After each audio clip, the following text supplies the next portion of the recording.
লোলাবাগ শ্মশানে চড়ক পুজো উপলক্ষে হাজরা নাচে মাতল পুরাতন মালদা লোলাবাগ শ্মশান এলাকায় চড়ক পুজোকে ঘিরে শুরু হয়েছে উৎসবের আবহ। সেই উপলক্ষে সোমবার সকাল ৬টা নাগাদ পুরাতন মালদা পৌরসভার নবাবগঞ্জ এলাকা থেকে বের হয় ঐতিহ্যবাহী হাজরা নাচের শোভাযাত্রা।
মালদার লোলাবাগ শ্মশান এলাকায় চড়ক পুজোকে ঘিরে শুরু হয়েছে উৎসবের আবহ।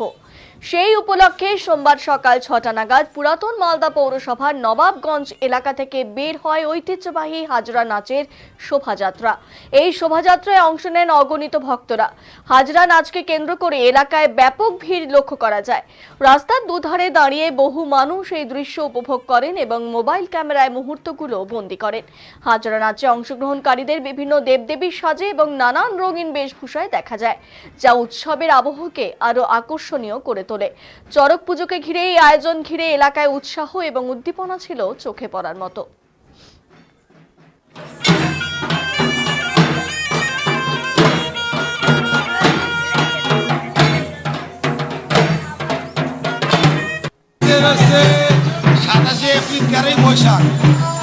আমার বাপ দাদা 14 বছরের পুরাতন পূজা।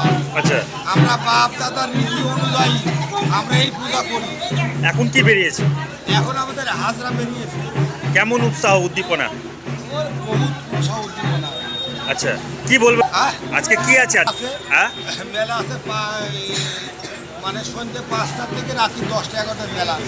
চড়ক ঘুরবে? হ্যাঁ, চড়ক ঘুরে বিভিন্ন খেলা হবে, ভঙ্গিরা হবে, মানে খড়গোড় মানুষ নাচবে, বানাম হবে, আরে ভরণ খেলা হবে, বিভিন্ন খেলা হবে। আপনার নাম? আমার নাম নিখিল হালদার। 27 এপ্রিল 13ই বৈশাখ। আমার বাপ দাদা 300 বছরের পুরাতন পূজা। আচ্ছা, আমরা বাপ দাদার রীতি অনুযায়ী আমরা এই পূজা করি। এখন কি বেরিয়েছে? এখন আমাদের হাজরা বেরিয়েছে। কেমন উৎসাহ উদ্দীপনা? বহুত উৎসাহ উদ্দীপনা। আচ্ছা, কি বলবো আজকে কি আছে? হ্যাঁ, মেলা আছে মানে সন্ধ্যে 5টা থেকে রাত্রি 10টা-11টার মেলা। চড়ক ঘুরবে? হ্যাঁ, চড়ক ঘুরে বিভিন্ন খেলা হবে, ভঙ্গিরা হবে, মানে খড়গোড় মানুষ নাচবে, বানাম হবে, আরে ভরণ খেলা হবে, বিভিন্ন খেলা হবে। আপনার নাম? আমার নাম নিখিল হালদার।